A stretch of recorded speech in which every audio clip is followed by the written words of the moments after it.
It's always an honor to introduce the commencement speaker. And it's a pleasure every year for me to have the opportunity to tell you a little bit about the speaker, because they always bring a unique perspective to this day. And I think a unique message for the students who are graduating and going on to do great things. It's an absolute honor for me today to introduce someone who's been to Aberdeen many times. And some of you have had the opportunity to meet the speaker, and some of you have not, but I hope you will have the opportunity before the day concludes. He's been to campus many times, and I think he probably knows this building better than I do. As many of you know, Buster Olney was and is the author of a book that describes the life of Coach Meyer, How Lucky You Can Be. So as I was preparing the introduction, I thought, well, you've read newspaper pieces about Buster, and if you've read the book, you know a little bit about how he writes, and those of you who watch baseball on Sunday night know that kind of how he thinks about certain things. So what would I tell you about him? So I was trying to think a few points that you might not know about Buster. First of all, Buster is not his God-given name, it's his nickname. And he was given the nickname Buster because his great-grandfather was known to call his grandchildren and great-grandchildren by nicknames, and Buster became Buster's nickname. He was raised on a dairy farm in Vermont where chores including baling hay and milking cows. Buster's a graduate of Vanderbilt University with a BA in history. He's a member of the Vanderbilt Media Hall of Fame. And after graduation, he began covering baseball in 1989. Actually, he covered baseball before he graduated, I think, and was doing some writing simultaneously. It was in 1989 that he got to know Coach Meyer, as Coach Meyer was the basketball coach at Lipscomb College in Nashville. When he finishes today, Buster will travel from here to San Francisco to prepare for tomorrow evening's production of ESPN Baseball Tonight. He is a voting member of the National Baseball Hall of Fame and has twice been nominated for a Pulitzer Prize. He also ranks in the top 10 for Associated Press game stories. A couple of years ago, Buster brought his family to Aberdeen to experience the Brown County Fair, and I'm pleased to report that he survived consumption of at least one, if not more, Tubby Burgers. He plans to come back again this summer with his sister, who is a vegetarian. I'm not sure how that's going to go with the Tubby Burger, but we will wait and see. He has spent a great deal of time, as I said, in this building and understanding our campus and our campus community and working with Coach Meyer hand in hand. I want to take the opportunity now, before I have him come to the podium, to thank Buster for putting Northern State University on the national stage and thank him for welcoming all of you into his commencement speech world that will begin right now. Mr. Buster Olney.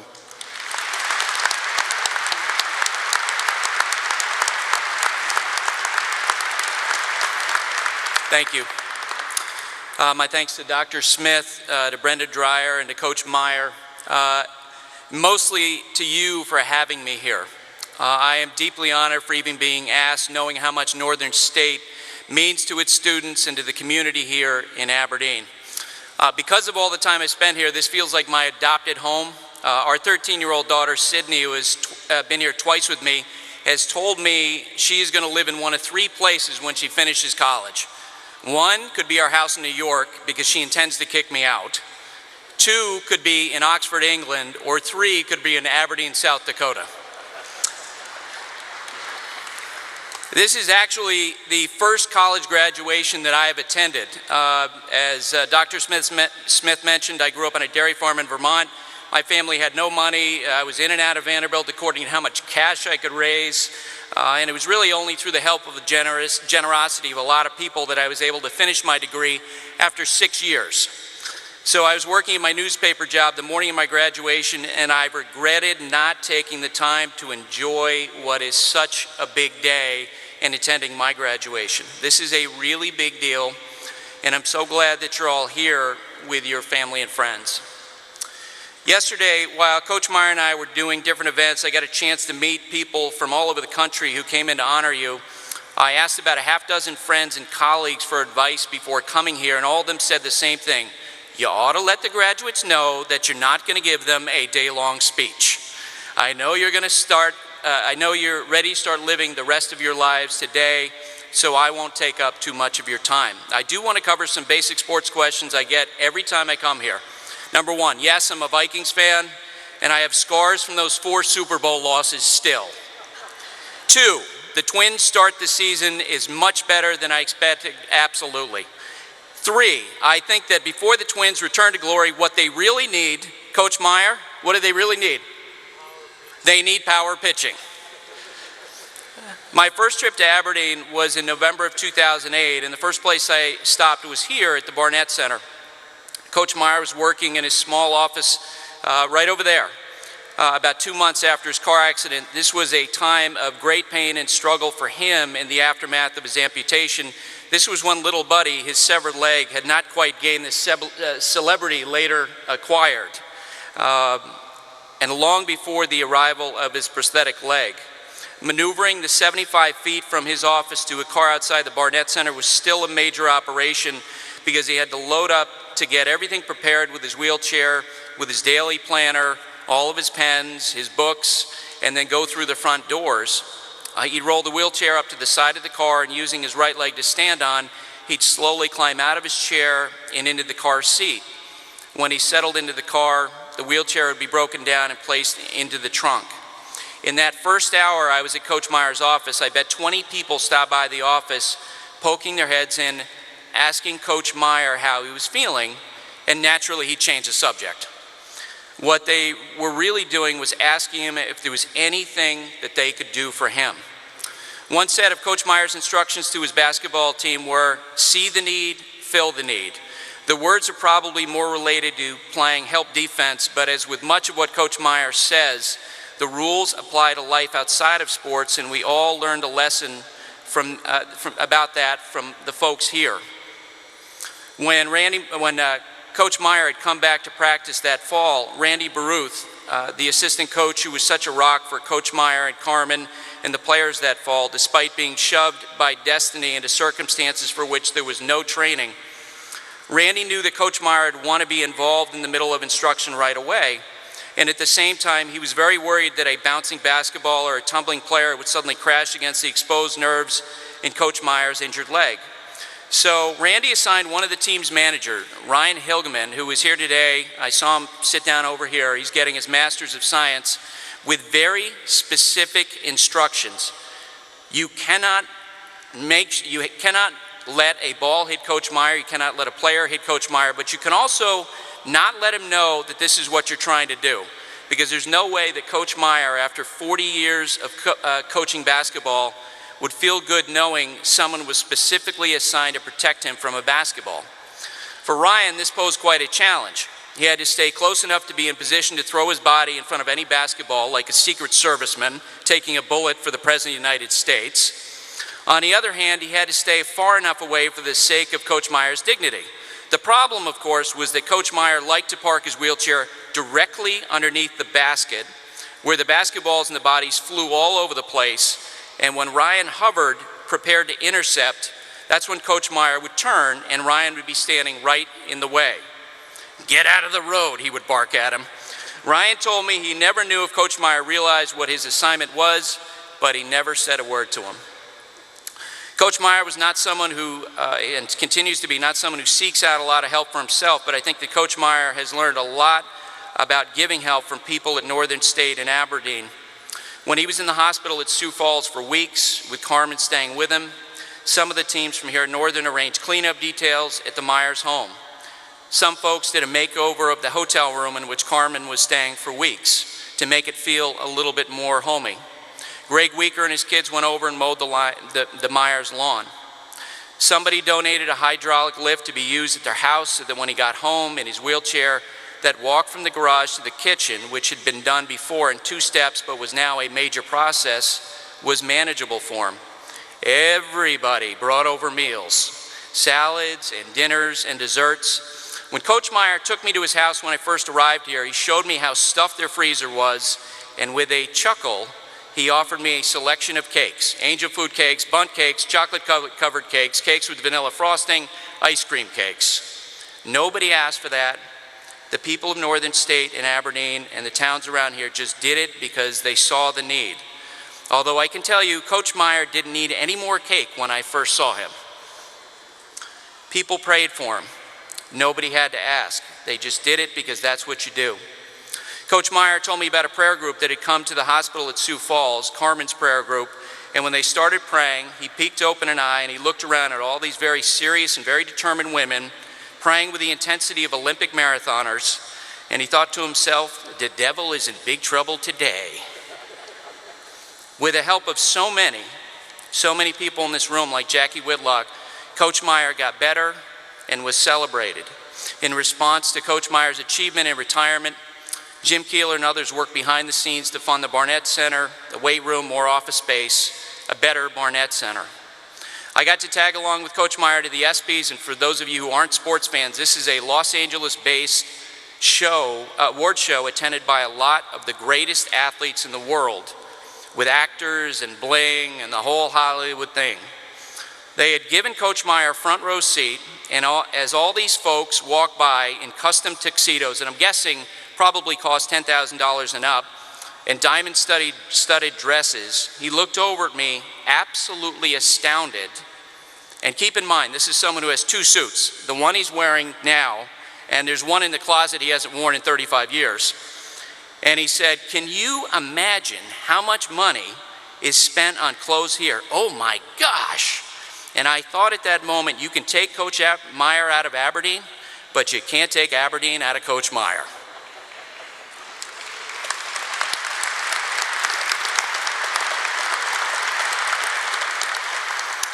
When the book on Coach Meyer was released, it was amazing to see how many people came out for his signings. One day at the mall here, he signed for 8 hours. We went to Fargo, and a young man who must have been 21 or 22 years old at the time came up on crutches, missing one of his legs. He had lost it in a combine accident only 2 weeks before. Coach Meyer got up from the table where we were sitting and started to talk to him in the way he might have talked with one of his basketball players about a shooting technique. Okay, this is what you're going to need to do. This is what you need to think about. This is the type of balm that might help you deal with his pain. And they talked for half an hour that way. It was through Coach Meyer that I got to meet basketball coaching legend John Wooden the year before he passed away at age 99. For those who aren't big sports fans, Wooden is regarded as one of the great teachers in sport, and his teams at UCLA won 10 championships in a span of 12 seasons. And at one point, they won 88 consecutive games. With his wisdom, he's viewed as something like the Abraham Lincoln of coaches. And actually, in his apartment that we saw in California, he had an entire bookshelf of Abraham Lincoln books. It occurred to me as I watched these two talk that the reason why they got along so well was not necessarily because of their connection with basketball, but because they had both grown up on farms. Coach Meyer in Nebraska, Coach Wooden in Indiana, and when the values and ethics fostered by small communities like Aberdeen, like Northern State. John Wooden handed out cards that had quoted advice from Wooden's father, words that could apply to us all. Don't whine, don't complain, don't make excuses. When Wooden graduated in school, his father gave him a $2 bill and a card, and on one side his father had written counsel, which he titled 7 Things to Do. Number 1, be true to yourself. Number 2, help others. Number 3, make each day your masterpiece. Number 4, drink deeply from good books, especially the Bible. Number 5, make friendship a fine art. Number 6, build a shelter against a rainy day. And number 7, pray for guidance and count and give thanks for your blessings every day.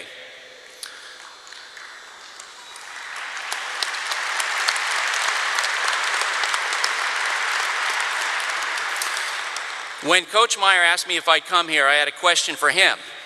What could I talk about that would be worthwhile to you seniors on such an important day for you? Because after all, I'm just a knucklehead sports writer who didn't even go to his own graduation. What I want to speak about to you is you. You will all leave here with degrees and with forthcoming internships and jobs on the horizon, but you also leave here with something else much more important.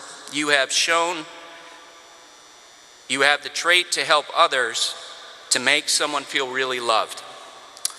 You already are living by those words that John Wooden's father gave to him.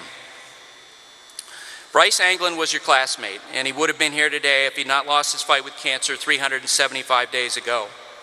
He grew up 80 yards from here on South State Street and came to the Barnett Center from the time he was a child, playing basketball here with college kids, carrying a bucket of baseballs to hit with his dad. As he decided what college to go to, he went through the same process the rest of you did before you enrolled here, visiting schools in Minnesota and the Dakotas, but he'd say to his dad that he wasn't sure why he was going to look at the other places because he knew he wanted to be here. Taylor Morshing was a childhood friend of Bryce. They had a class together for the first time when they were in the 5th grade, and he encouraged him to look at other colleges just to keep all of his options open. But Bryce wanted to be here. For him, this was home. His father, Greg, says he was living a dream going to Northern with friends way more than we would ever know. This is where he could keep playing baseball, where he could keep going to Northern State basketball games.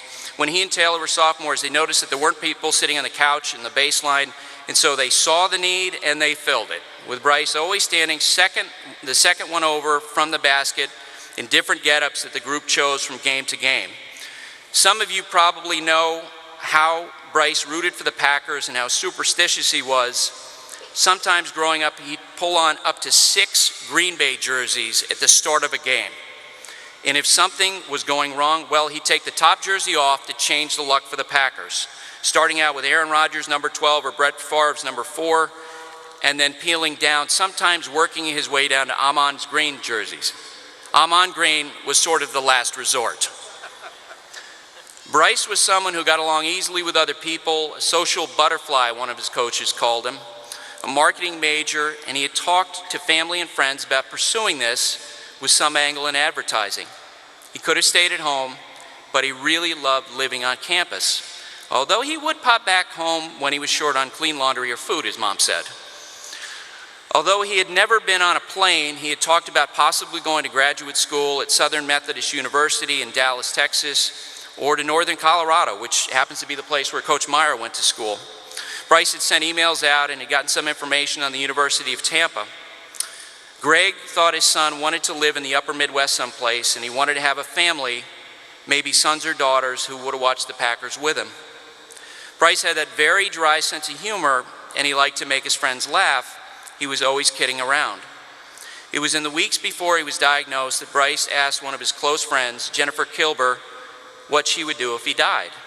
She said, "Oh, shut up, we're going to graduate together." Bryce persisted and asked in the way that close friends can, "No, seriously, what would you do?" "Well," she started, "we're going to go on and live our lives." And then she said, "I would cry, I'd be at the funeral, and then we'd have the biggest party for you." It wasn't long after that Bryce's illness was discovered, and just before he and his family loaded the car to go to Sioux Falls for his treatment, Bryce and his dad took a few moments to play catch, as they always had, out on the lawn, right within sight of where we are today. The first email from Sioux Falls that Bryce had grown very sick was sent out at 4 p.m., his father recalled, and that's when you all started to show up in Sioux Falls. The first wave, his father estimated, was about 70 students, a small army of students invading the waiting room and taking it over as you showed Bryce how much you cared for him. Jeanette Anglin, his mom, said of you, "They were amazing. I'd look in the waiting rooms and there were 25, 30 kids sleeping in chairs, staying overnight. Some of them we had never met before, but I know they missed classes. Some of them missed baseball games. They came for him, the type of kid he was. There were times when I kind of felt guilty because they were taking over the whole floor. Some of his professors went to see him in grade school and high school teachers. There was always someone from Northern there to hold his hand, to hang out in the room, and if you guys couldn't sit in the room with him, well, you would just wait in the waiting room and that space carved out for you for your turn to show him how much you loved him and how much he was appreciated. Nobody asked, but you just did it. Because here in Aberdeen and at Northern, that's what you do when someone needs you. You see the need, you fill the need. There came a time when Bryce wasn't able to talk, but some of you were in the room when he gestured toward his father with a hand as if to say, back up, back up. And then Greg and Bryce Anglin played an imaginary game of catch. Jennifer Kilber wasn't sure how many people would be in the Barnett Center when the service for Bryce was held, but on that day she looked around and everything she had told Bryce had turned out to be exactly true. There was a big party for him, 1,500 strong right here. For the Anglins, for Greg and Jeanette, for their family, this was so meaningful. The response said so much about all of you.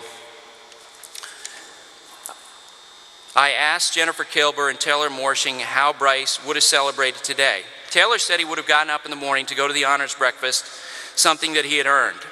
Bryce probably would have had a lot of fun here today, although he didn't like being the center of attention, his dad said, and might have been a little embarrassed by having his name mentioned.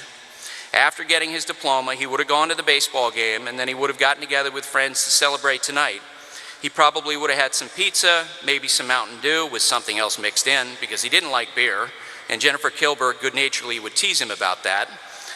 Maybe there would have been a run to Taco Bell, something that he really loved. And there would have been hugs on such a great day like today, because I'm told that Bryce was a hugger. Now, I don't know how well each of you fared academically, and believe me, I wouldn't judge in any event, because I can promise you that my own college transcript was less than stellar. But as a group, you could not have fared better in this test of humanity.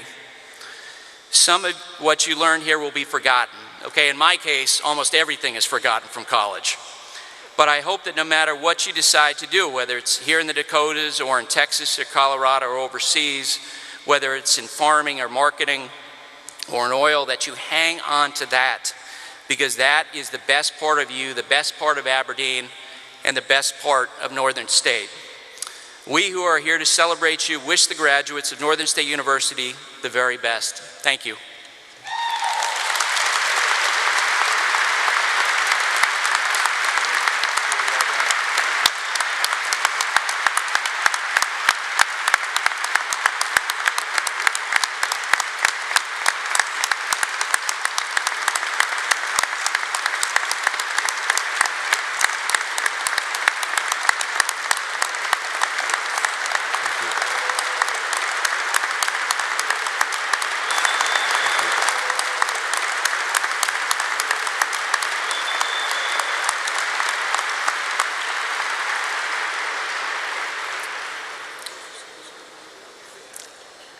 I will tell a Buster Olney story before we go forward. I asked Buster yesterday at the press conference why he chose not to wear regalia, and he immediately pointed out that these people earned their regalia, and if you looked at his transcript, he wouldn't think that he would quite qualify in that earned category. So, Buster, again, thank you for being here. Thank you for your research. If you heard Coach Meyer and Buster do their interview yesterday, their press conference, Don said the most impressive thing about Buster is he always does his homework, which I think we could all see by the story that he put together today to share with all of us. It is with great pride that I tell you also that our honorary degree committee is working along with the Board of Regents to be able in December to offer Bryce Anglin an honorary bachelor's degree that we would love to have had him see him earn here today.